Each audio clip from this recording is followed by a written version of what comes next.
¿Qué tal? ¿Cómo están, amigas y amigos? Bienvenidos a un nuevo programa de Política Global aquí en Radio La Tribu, como cada lunes. Estamos hasta las 19 en vivo. Estoy aquí con mi compañero Valentino Micheli Sarkisian, un clásico ya de Política Global. Arranqué solo, después se sumó por suerte porque había que remarla una hora acá hablando de política internacional. Y bueno. Gracias, Valentino, ¿cómo andás? Ya hace bastante que te saca unos cuantos meses. Ya hace unos cuantos meses, 7, 8 meses más o menos. Pero bueno, nada, el placer de estar acá como siempre. Bueno, parte del staff estable, pero tenemos uno acá que estuvo de visita la semana pasada y le gustó tanto que quiso volver, pasó, tocó el timbre y por supuesto más que bienvenido porque estuvo muy buena su intervención. Está con nosotros aquí nuevamente como invitado Alexis Velázquez, alias El Druso en Twitter. ¿Cómo va, Alexis? ¿Todo bien? Sí, muy bien. Bueno, muchas gracias por estar de vuelta aquí presente con nosotros. A pesar de lo que mi garganta indicaría, la verdad que estoy muy bien, no tengo nada, un poco la garganta tomada, nomás lo digo para tranquilidad de mis compañeros de mesa. Pero el frío está con todo. Está con todo. Sí. Pero bueno, la noticia saliente en cuanto a lo que respecta a la política internacional, obviamente como sabrán, es la nueva presidenta electa en México, que es Claudia Sheinbaum, del partido Morena, del oficialista López Obrador, el presidente saliente. El traspaso se va a dar en octubre, el 1 de octubre, pero bueno, ayer fueron las elecciones. Como indicaban las encuestas, aunque se dio un resultado más amplio de lo que indicaban los estudios previos, ganó la candidata oficialista Sheinbaum, se impuso con casi 60 puntos porcentuales, más que duplicando a la que la siguió, Xochitl Gálvez. Bueno, esto superó a lo que marcaban las tendencias de las encuestas. Vamos a escucharla a la presidenta electa Claudia Sheinbaum. Estoy seguro que la mayoría de nuestros oyentes no le conocen ni la voz. La verdad que no se pierden nada, es un embole, pero no se preocupen que dura 1 minuto y pico el audio. Vamos a escuchar lo que decía después de los comicios que fueron ayer en México, cuando ya estaba confirmado su triunfo. ¡Se pudo!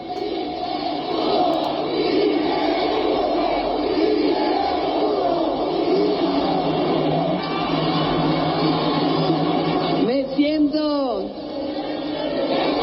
emocionada y agradecida.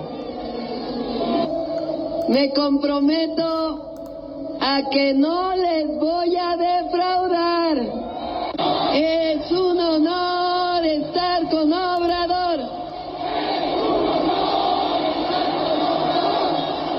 Hace poco dije que el cierre del gobierno del presidente López Obrador iba a ser espectacular, porque el 2 de junio íbamos a hacer historia, e hicimos historia el 2 de junio.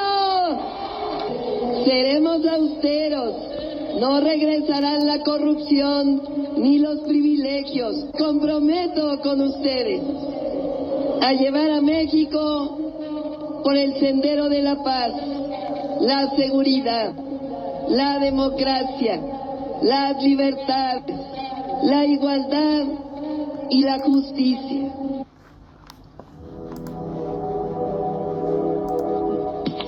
Bueno, les adelanté que era un embole escucharla, daban ganas de acelerar.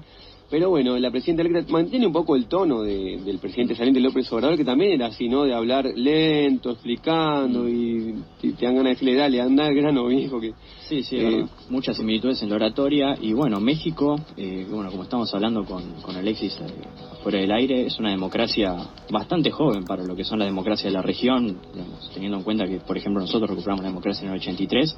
México de facto, y ahora voy a decir por qué de facto, recuperó la democracia en el año 2000. ¿Por qué de facto? Porque, digamos, a lo largo del siglo XX gobernó hegemónicamente el PRI, el Partido Revolucionario, histórico partido en México que fue sufriendo transformaciones, pero bueno, siempre fue gobernando hasta la elección de Vicente Fox en el año 99-2000, que bueno, ahí fue cuando realmente hubo competitividad por primera vez en las elecciones con el partido PAN. Vicente Fox asumió la presidencia en el 2000 y bueno, de ahí tenemos una sucesión de competitividades y de presidencias democráticas al 100% en México. Así es, Valentino, es verdad.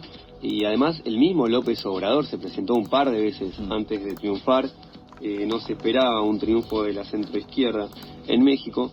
Pero para hablar de este tema tenemos en línea ya a Claudio Palma Mancilla, ¿Qué tal, Claudio? ¿Cómo andás? ¿Todo bien? Te estamos llamando de Radio La Tribu de Buenos Aires. Muchas gracias por atendernos. Muchas gracias a ustedes. Los estoy escuchando desde Santiago de Chile y les mando un abrazo hasta allá. Bueno, igualmente un abrazo para vos. Bueno, les adelanto, como se habrán dado cuenta por el acento, Claudio no es mexicano, sino chileno. En este momento está en Santiago, pero hace ya varios años que está viviendo en México, ¿no? Es periodista, además antropólogo social. Nos va a poder dar, obviamente, un panorama mucho más amplio y de primera mano de lo que está sucediendo en México, de lo que podamos hablar nosotros. ¿Hace cuánto que estás en México, Claudio? ¿Y por qué, si se puede saber?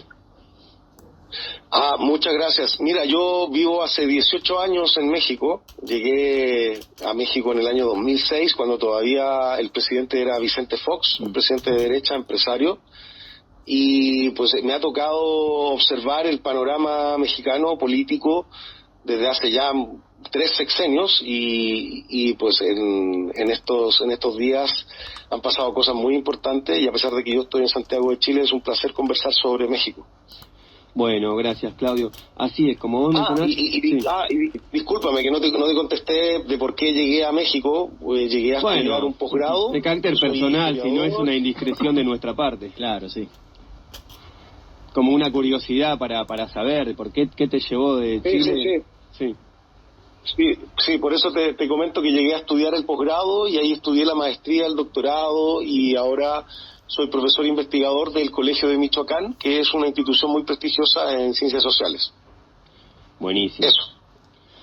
Bueno, justamente mencionabas una de las particularidades de políticas de México que nos diferencian con lo que pasa en Argentina, que son sexenios, periodos, mandatos de presidenciales de 6 años y no hay reelección, por eso no se pudo volver a presentar AMLO y además tampoco hay balotaje, ¿no? El que obtuviera una mínima diferencia ya se consagraba como el ganador.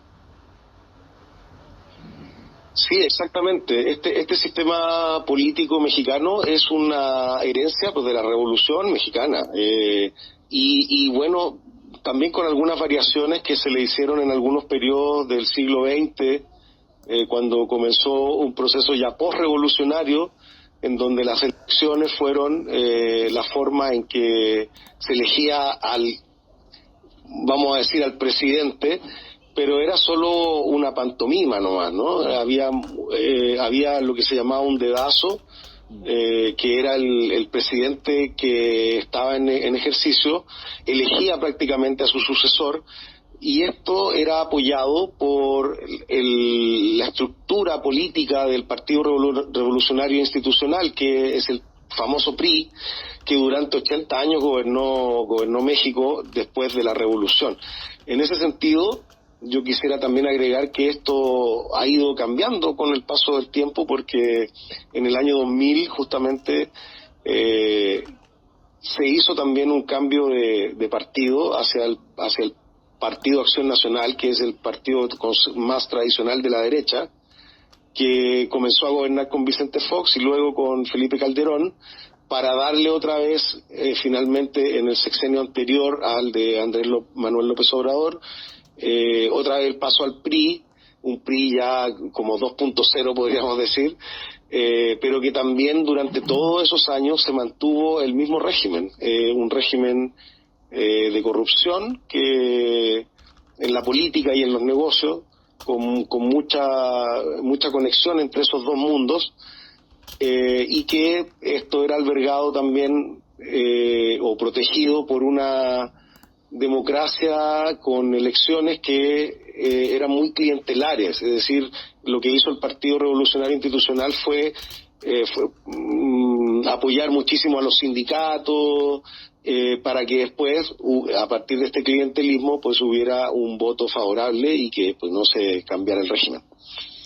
Bueno, sí, este último mandato del PRI al que aludías estuvo a cargo de Enrique Peña Nieto, que la verdad también, ¿no? Bien de derecha, muy poco ilustrado, para decirlo suavemente, ¿no? Se caracterizaba por ser un personaje así más bien mediático de la derecha. Pero bueno, ahí escuchamos un poco el discurso de la triunfadora en las elecciones presidenciales, Claudia Sheinbaum, que marcaba claramente su alineamiento con López Obrador, que va a ser una continuidad.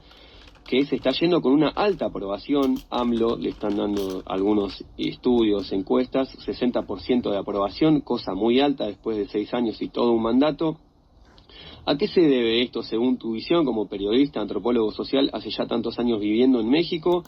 ¿Ha habido una reforma realmente estructural por parte del gobierno de AMLO, quebrando toda una tradición de gobiernos conservadores en México a través del PRI, como enumerabas vos, y anteriormente Valentino, después el PAN, otro partido conservador?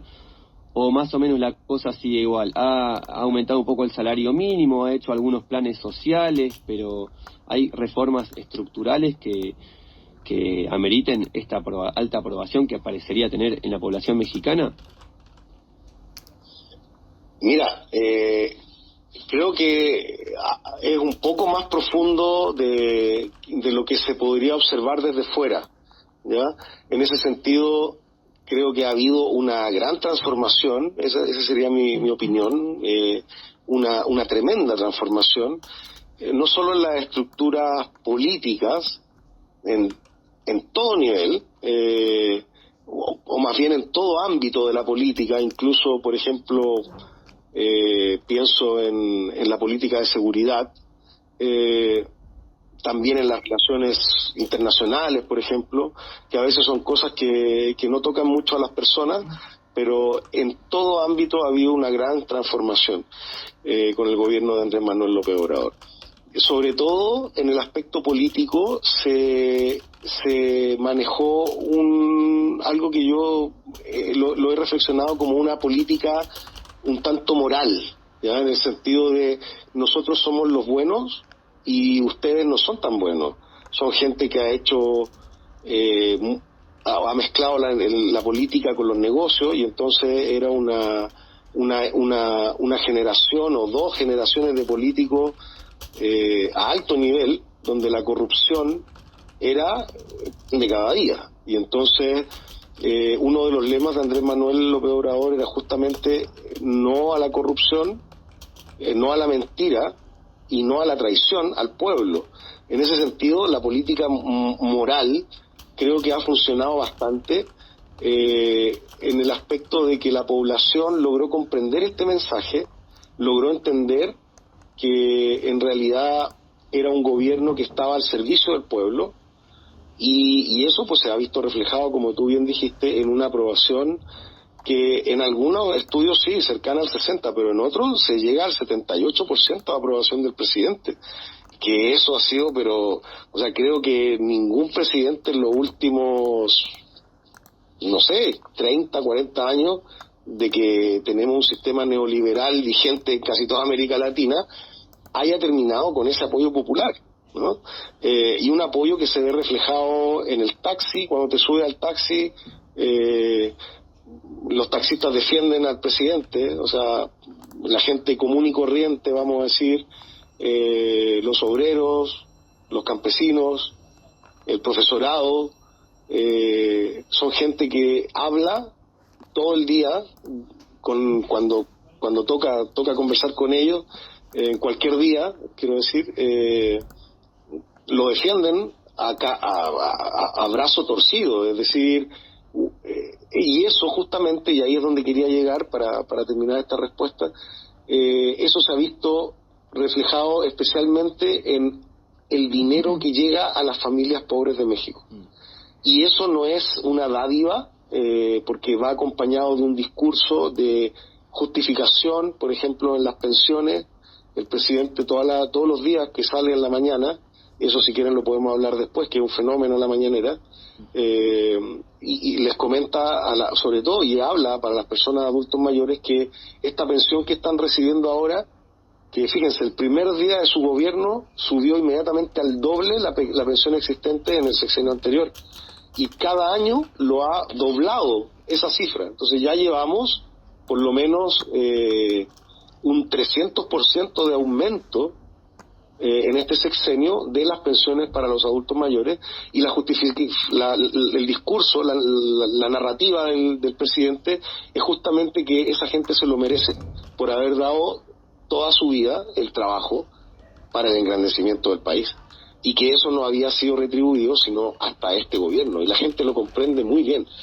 solamente te puedo comentar que en el estado de Oaxaca, que es uno de los estados más pobres del país, el 90% de la población recibe apoyos del Estado, con los cuales vive ya, porque antes la gente sobrevivía, pero ahora se reciben pensiones por tus hijos que están en la escuela, por los jóvenes que antes les decían ni estudian ni trabajan, y el presidente acompañó también todas estas políticas sociales están acompañadas de una narrativa. En el caso de los nini, por ejemplo, decía que el neoliberalismo pues se burlaba de los jóvenes que no podían obtener un trabajo, cuando no era culpa de ellos sino del sistema neoliberal, que no da cabida para que la fuerza de trabajo tenga un espacio donde pues laborar. Y entonces siempre llamaba que el conservadurismo le puso este nombre a estos jóvenes, y en cambio el gobierno lo que está haciendo es tratar de apoyarlos dándole una beca para que puedan trabajar en algún oficio como aprendices, y que luego esa empresa, ojalá, en la mayoría de los casos ha resultado así también, los ha contratado. Es por eso que hace 2 meses se dio la noticia de que en este gobierno de Andrés Manuel López Obrador pues llegó el desempleo a su más bajo índice desde que se mide, ¿no? Entonces, bueno, eso te explica, por ejemplo, los porcentajes de apoyo y también el triunfo de la candidata Claudia Sheinbaum, que bueno, si quiere ahí otra pregunta podemos conversar un poco más de ella. Como no, obviamente vamos a referirnos un poco a ella, pero antes mencionabas como uno de los aspectos de las esferas en las que llegó esta transformación profunda, según tu visión, que hizo Andrés Manuel López Obrador en la política mexicana, el aspecto de la seguridad del narcotráfico, que obviamente es uno de los flagelos más graves que está afrontando actualmente México. Sin embargo, bueno, el índice de homicidios y de desaparecidos ha aumentado, no sé si ha aumentado, pero se ha mantenido de manera muy holgada, muy grave. Hay unos 100.000 desaparecidos actualmente en México, un número exorbitante, que incluso hubo todo un movimiento electoral para que votar a los desaparecidos, no simbólicamente, de meter un sobre con una figura, una foto, una figura de alguna de las personas desaparecidas.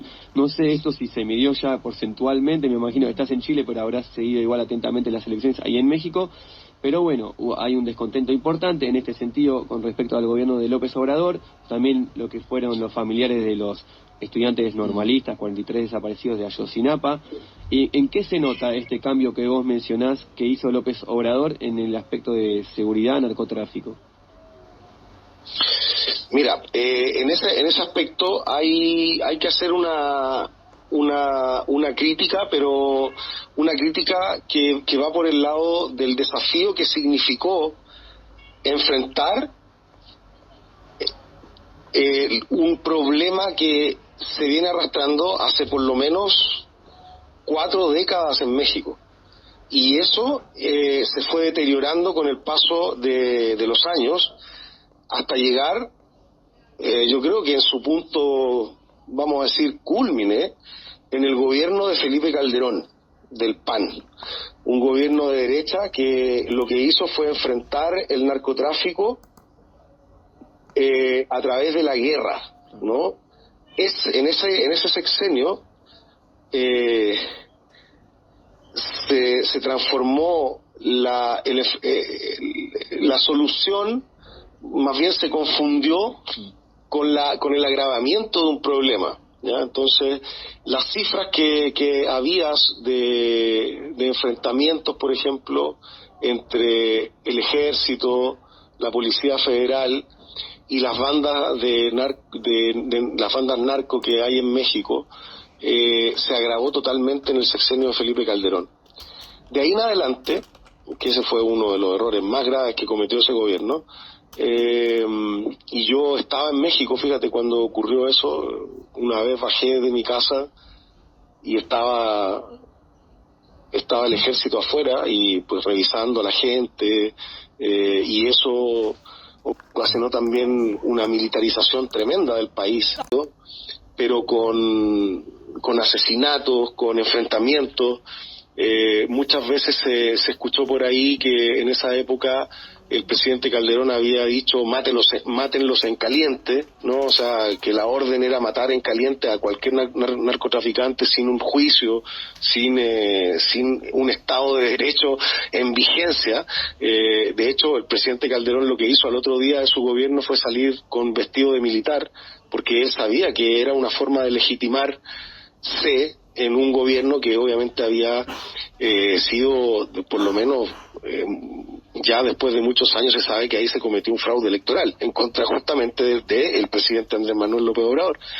Entonces, para entender este problema del narcotráfico hay que entender este agravamiento que se generó entre el año 2006 y 2012 y que el gobierno de Enrique Peña Nieto no supo tampoco manejar, y las cifras aumentaron, aunque algunas como los asesinatos se mantuvieron, pero los secuestros y otro tipo de violencia se incrementaron incluso en el gobierno de Enrique Peña Nieto.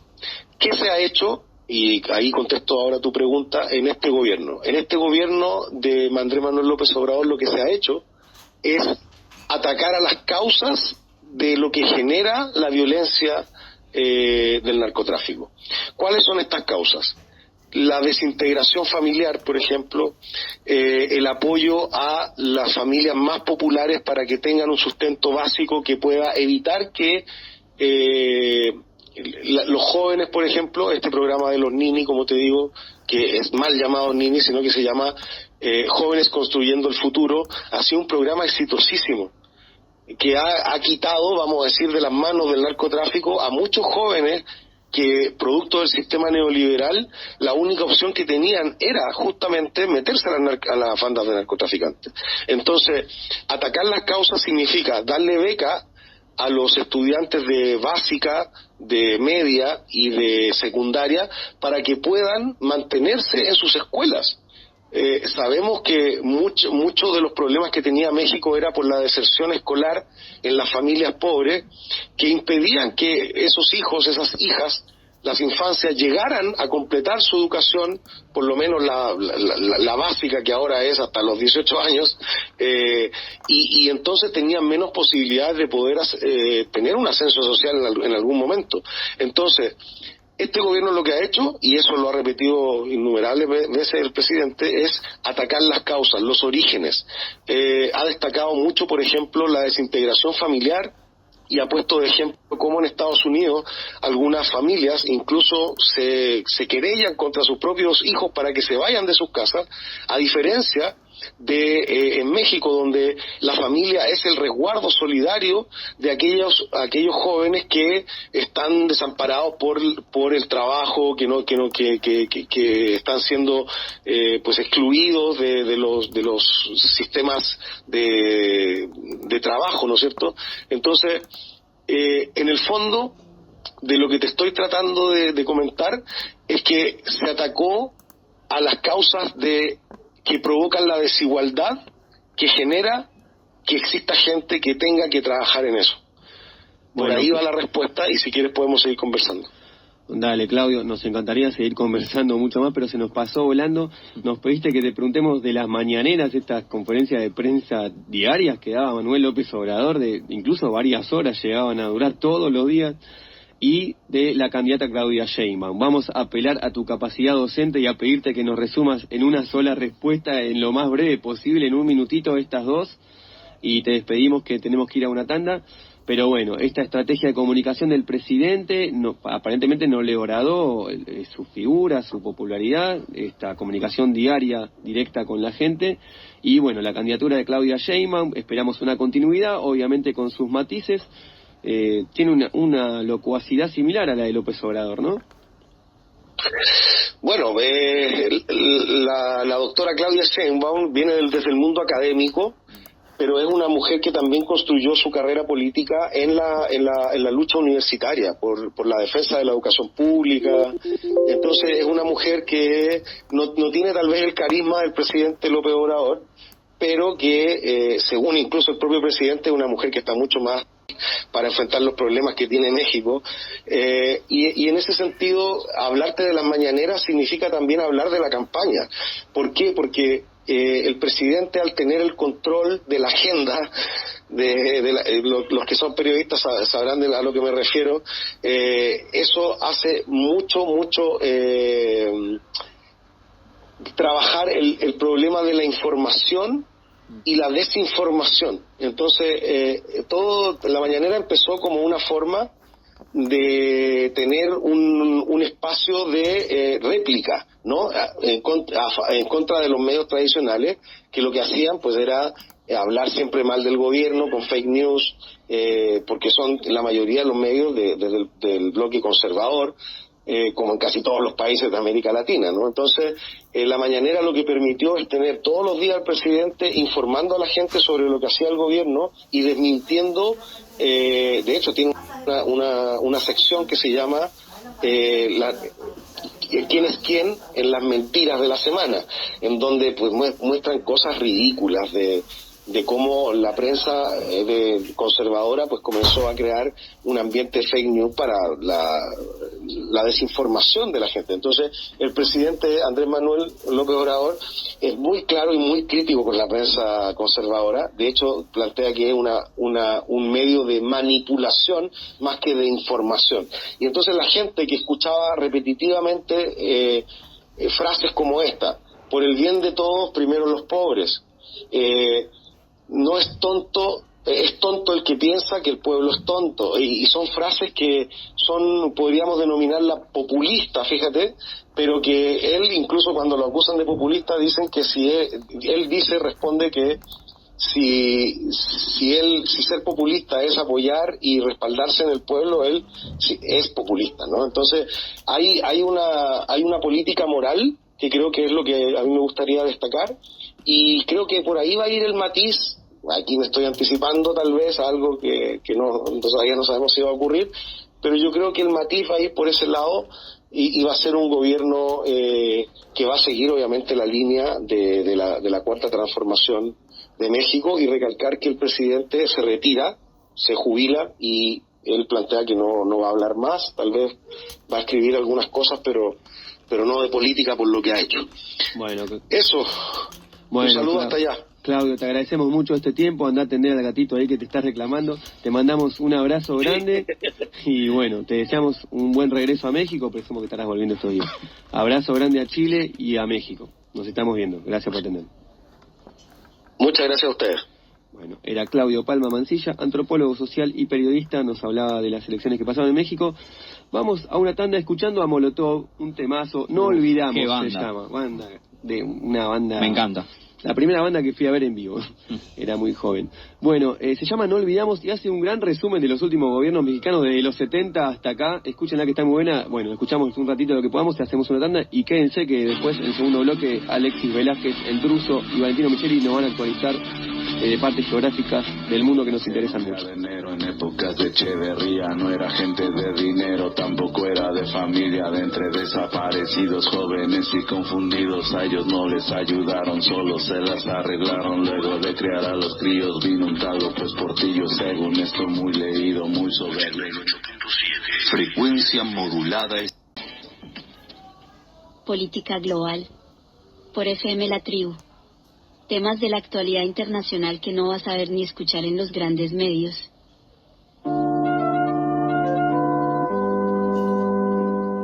Bueno, como les anticipé, Valentino y Alexis nos van a hablar de dos territorios que nos encanta hablar aquí. Primero, Valentino, de nuestra querida Armenia nos vas a hablar. Así es, de nuestra querida Armenia, que bueno, anda atravesando momentos turbulentos políticamente, además de lo que fue, la guerra hace unos años contra Azerbaiyán, la derrota, la limpieza étnica de Nagorno-Karabaj el año pasado, que también fue un hecho muy trágico. Pero bueno, vamos a centrarnos en la política interna. Como veníamos mencionando en los programas anteriores, hay un movimiento contra Pashinyan, encabezado por el sacerdote Bagrat Galstanian, que recientemente fue sugerido para su nominación como primer ministro, el cargo al cual, para acceder, debe renunciar primero a sus deberes eclesiásticos y luego a su ciudadanía también, porque tiene ciudadanía canadiense de cuando sirvió en dicho país el sacerdocio. ¿No renunció todavía al sacerdocio? Todavía no, que yo tenga entendido no, pero es un requisito sine qua non para para acceder al cargo de primer ministro, ¿no? Es la incompatibilidad. ¿Pero no debería ser elegido? Obviamente debería ser elegido. Bueno, Pashinyan asumió el poder en 2018 por medio de las revueltas que... ¿Pero lo aprobó el Parlamento o cómo sería ahí?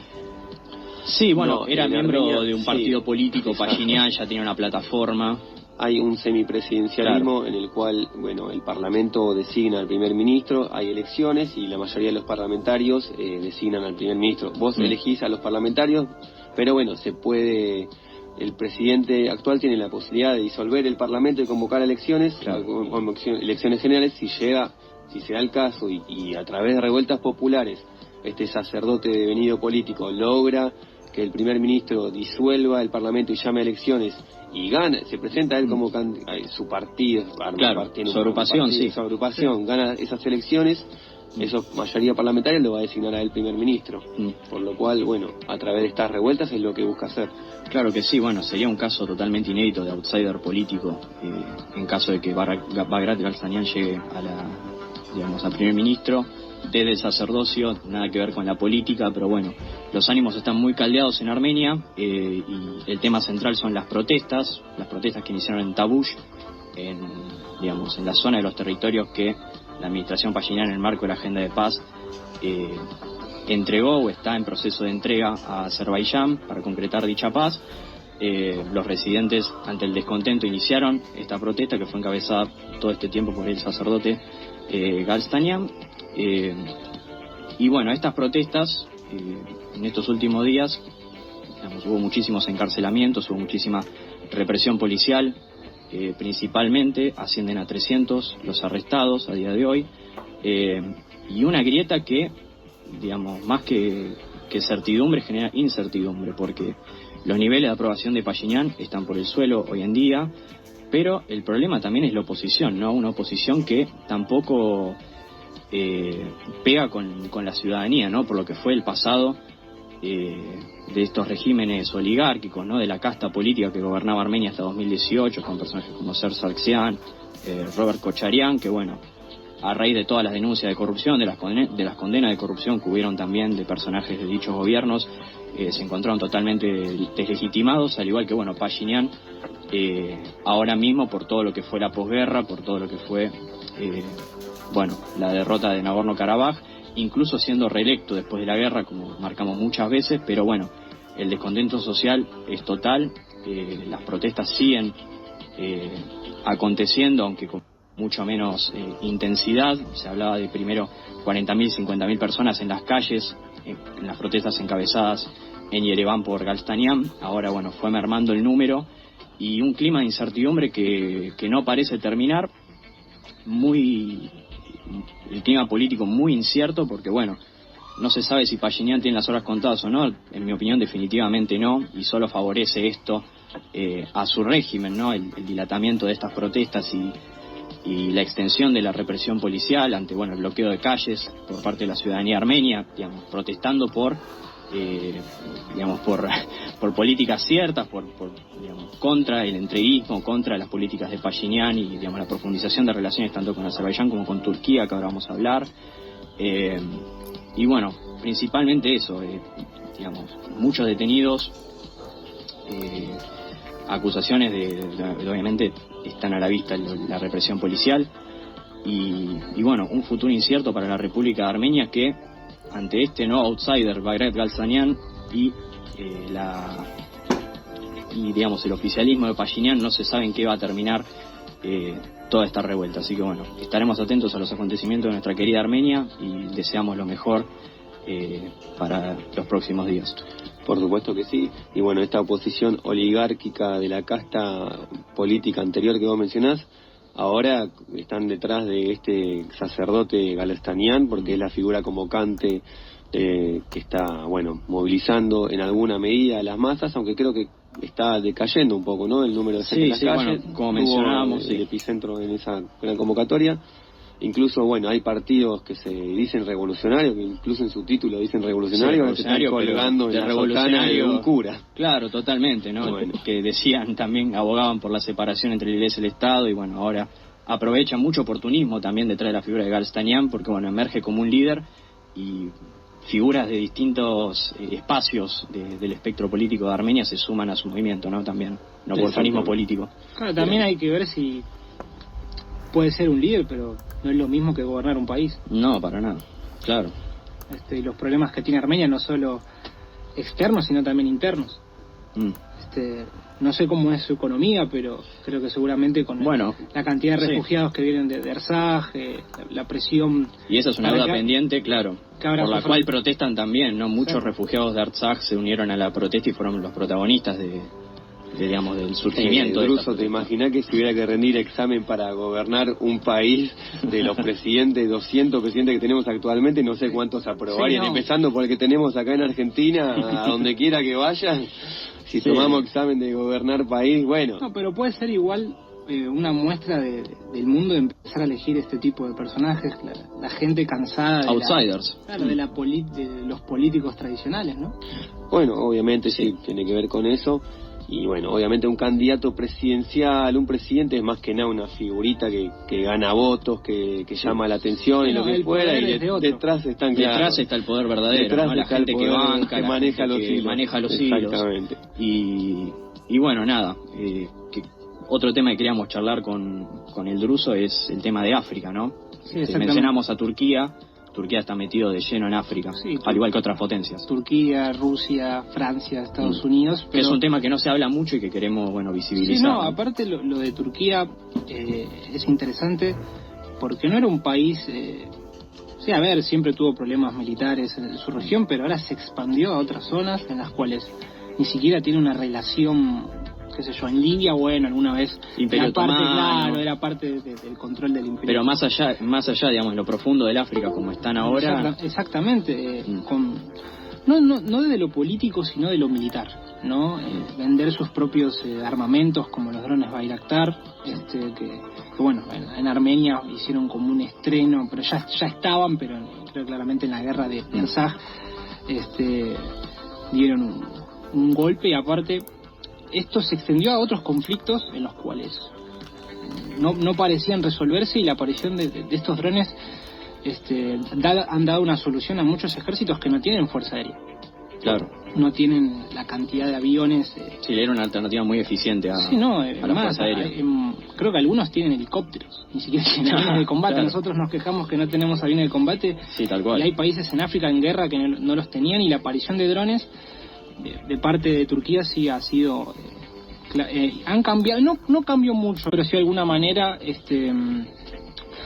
ha tomado como un partido. Por ejemplo, hoy había subido un video de las Fuerzas Armadas de Sudán usando drones contra las fuerzas de apoyo rápido, y creo que lo que pasa en Sudán es de alguna manera lo que está pasando en toda África, que es la cantidad de conflictos armados que han surgido en los últimos tiempos, es impresionante. Sí, hay muchas diferencias tribales, étnicas, históricas en África de lo que fue la descolonización, que fue un proceso desprolijo, por así decirlo, porque muchas etnias no se sentían representadas, digamos, en el país en el que quedaron encerrados. Claro, exactamente. Había etnias que se encontraban en un territorio en el cual ellos reclamaban otro territorio, o unirse, separatismos, pero lo del último tiempo es la aparición del islamismo, ¿no? La insurgencia, la expansión, ¿no? Que comenzó con la guerra contra el terrorismo de Estados Unidos y se empezó a expandir en África de manera impresionante. Sobre todo lo que hoy en día creo que la guerra más grande que tiene África, que es lo del Sahel, donde comenzó con una insurgencia de la guerra civil argelina, ¿no? Que justo termina con el comienzo de la guerra contra el terrorismo.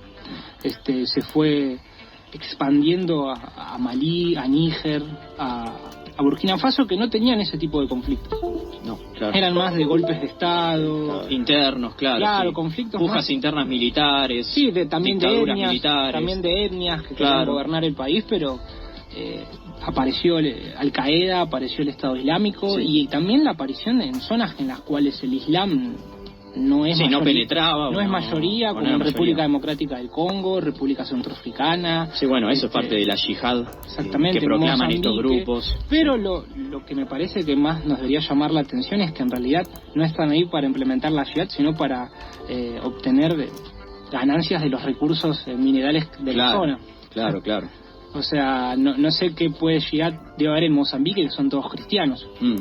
Sí, no, claro, hay recursos. La aparición del petróleo, o sea, la aparición del Estado Islámico metales. aparece con la aparición del el descubrimiento de petróleo en el norte de Mozambique. Claro.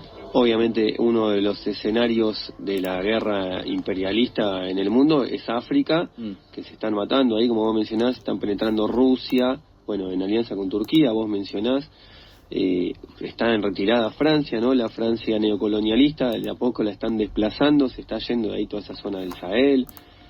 Bueno, incluso hubo revueltas en África, expulsando grupos autóctonos a los colonialistas franceses con banderas de Rusia.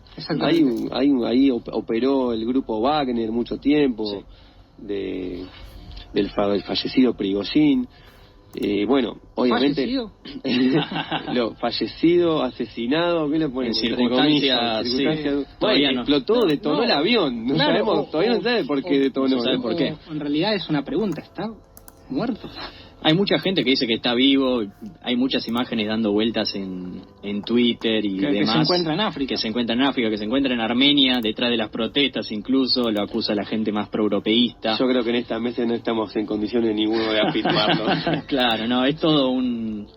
Cuando se trata de Rusia es todo un gran misterio. Es todo un gran misterio. Sí, no es parte de su estrategia, de alguna manera. Sé que el grupo Wagner, que surgió como una especie de grupo de mercenarios. Sí, paramilitar, mercenario. Que surge en Siria, lo empiezan a llevar a África en pequeños conflictos que hoy son mucho más grandes, pero que no se les pagaba con dinero, sino se les pagaba con diamantes. No había forma de pagarles con dinero, entonces se le paga con recursos minerales y con también como alguna manera protección de algunos gobiernos, ¿no? El grupo Wagner tiene mucho poder en Malí, en Níger, Burkina Faso, donde hoy hay gobiernos de facto. Sí, claro. Hay dictaduras militares. Dictaduras militares que también tienen igual el apoyo de la población. Que es algo muy raro porque tienen el apoyo de la propia población, que también expulsaron de alguna manera a Francia de ahí, ya que Francia interviene en 2012. No hubo ningún resultado, sino lo que fue una expansión del conflicto mismo de Mali, que era una revuelta tuareg. De la etnia tuareg. De la etnia tuareg, que habían sido expulsados de Libia en 2011, que tenían la protección de Gaddafi, y una revuelta apoyada por Francia. Después Francia interviene cuando se les va de las manos, aparece Al-Qaeda, Al-Qaeda en Magreb Islámico, y forman Sardinia, forma un emirato islámico en el Azawad, y a partir de eso se empieza a expandir y se unen con la con la insurgencia islámica en Nigeria, en la cuenca del lago Chad, que se expande a Camerún, que se expande a Chad misma, donde... Se expandía, digamos, a la periferia de los países. Exactamente, claro. Y también lo que está llamando la atención es el separatismo, nuevamente con la aparición de grupos en Biafra, Ambazonia en Camerún, el Sahara Occidental, algunos grupos en Argelia, Eritrea, claro, sí. Somalilandia, Somalilandia, el Tigray en Etiopía, sí, Tanganyika en Tanzania. Bueno, Sudán acusó a las fuerzas de apoyo rápido de querer crear un estado en Darfur. También, otra zona caliente históricamente. Sí. Y esto podría ser posible porque también hay ideas de algunos países de que surjan estos países. O sea, surjan nuevas naciones en África. Que bueno, va anclado a lo que hablábamos recién, ¿no? De estas etnias que en el contexto de la descolonización, los 50, los 60, los 70, los movimientos de liberación nacional, no se sentían identificadas con el país en el cual quedaron encerrados. Exactamente. Encerrados porque fue, digamos, una decisión o un proyecto de los países europeos para descolonizarlo de la forma más prolija posible. Una fragmentación colonialista de África. Si mirás el mapa, lo ves ahí trazado con una regla, esto me lo quedo yo, una descolonización colonial. Sí, de alguna manera lo que hizo la misma Unión Soviética, que ¿no? Obviamente que fue por la resistencia de los pueblos, no fue por generosidad, nos retiramos porque... Sí, no, en realidad, básicamente, muy pocos países consideran la independencia en África por algo que se dieron los europeos, claro, no fueron externo, guerras de independencia, guerras civiles crueles que terminaron con algunos países que se independizaron y continuaron con la guerra, como por ejemplo, no sé, creo que Sudán, República Democrática del Congo, países que están en guerra desde hace... Sudán del Sur y el otro Congo. Que también... Sudán del Sur se independizó en 2011 y en 2013 está en guerra civil. Sí. ¿Y cómo avisorás el panorama de escenario conflictivo en África, donde están las potencias de por medio? ¿Qué mano mete ahí China? Está ahí en la sombra siempre. China nunca está en los primeros planos de las guerras, pero... Siempre está atrás. Sí, está de manera económica. Sí, construcción de puertos, claro, en la construcción de puertos, de caminos, de ferrocarriles, los chinos están, pero no de manera militar. Sí hay algunos barcos con el tema de la crisis en el Mar Rojo, que de alguna manera protegen sus embarcaciones de los ataques de los hutíes, pero no están metidos militarmente, ¿no? Pero lo que veo es un agravamiento del conflicto. Más, estábamos hablando antes del programa con Valentino sobre la migración, y esto va justamente a incrementarla. Va a agravar la crisis migratoria. Va a agravar la crisis migratoria, la pobreza que vive el continente también. Algo que está hablando el periodista sobre México es justamente que la mayoría de los pibes se unen a los grupos armados. Es una muy buena fuente de trabajo. No tienen sino otra salida laboral. Y lo peor de todo es que un arma da mucho poder. Y ellos usan con el arma y el desplazamiento, el asesinato en masa, la violación de mujeres, la trata de personas. La trata de personas, usan a los niños como esclavos, claro. Es algo que no se visibiliza tanto en África. O no es que en África no se visibiliza, en el mundo no se visibiliza. En el mundo, claro, sobre África. Creemos que África, damos por sentado los problemas de África, pero son más importantes. Lo que ha pasado en Etiopía, el genocidio tigrayano, fue terrible, la cantidad de mujeres violadas tigrayanas por parte del ejército etíope, que no ha salido en ninguna parte del mundo. Más, República Democrática del Congo es uno de los países donde más se violan mujeres. Es terrible ese dato. Y tampoco es algo que sea es increíble. Mucha noticia. El continente invisibilizado en los grandes medios hegemónicos por excelencia, donde están las crisis humanitarias más graves actualmente. Sudán es una de las es la crisis humanitaria más grave del mundo, me parece calificada incluso por la ONU. Hay hambre, hay desnutrición. La gente que huye de un lado a otro, si no son asesinados por un bando, esta FARC, son asesinados por el bando contrario, la FAS. Dos grupos militares, el ejército regular de Sudán y FAS, que es como un ejército paramilitar, que era un golpe de Estado conjunto, fuerza de apoyo rápido. Que eran las antiguas Janjaweed, que era una milicia árabe que surgió de la guerra de Darfur, que el mismo al-Bashir las fue militarizando, y ellos mismos se fueron dando respeto, porque fueron usados también como mercenarios. Claro. Países por ejemplo, Emiratos Árabes Unidos, Arabia Saudita o Libia les pagaban a ellos y ellos enviaban a estas fuerzas a estos países para combatir en sus propias guerras civiles, y ahí de alguna manera recibieron entrenamiento, financiamiento y armamento que les dan la posibilidad hoy en día de pelear con un ejército regular cara a cara y arrebatarle gran parte del país. Tienen el control de la mayor parte de la capital y de las regiones de Darfur y Kordofán, claves en Sudán porque también son muy pobladas. Bueno, el asesinato de cristianos en Nigeria, que vos comentabas también la semana pasada, totalmente invisibilizada en los grandes medios, el avance, de los grupos islamistas. Sí, no, el Estado Islámico, aparte, las últimas informaciones del Estado Islámico en África son mucho más graves que en Irak y Siria, donde son autóctonos. Claro. En Nigeria han matado una gran cantidad de soldados de bases militares del Estado Borno, han asaltado varias ciudades en Mozambique, han también atacado al ejército congoleño que combate con otras fuerzas de la región, que son ugandesas. Siendo un fuego cruzado. Sí, el Estado Islámico aprovecha, no sé si... Sí, seguramente por apoyo internacional, claramente no creo que lo hagan por su cuenta, aprovecha las crisis y las recrudece. Bueno, muchachos, se nos pasó la hora. Les quiero agradecer mucho a Alexis, Valentino. Muchas gracias a Cami en los controles. Nosotros nos estaremos viendo el lunes que viene. Pasen una buena semana y nos reencontramos. La autogestión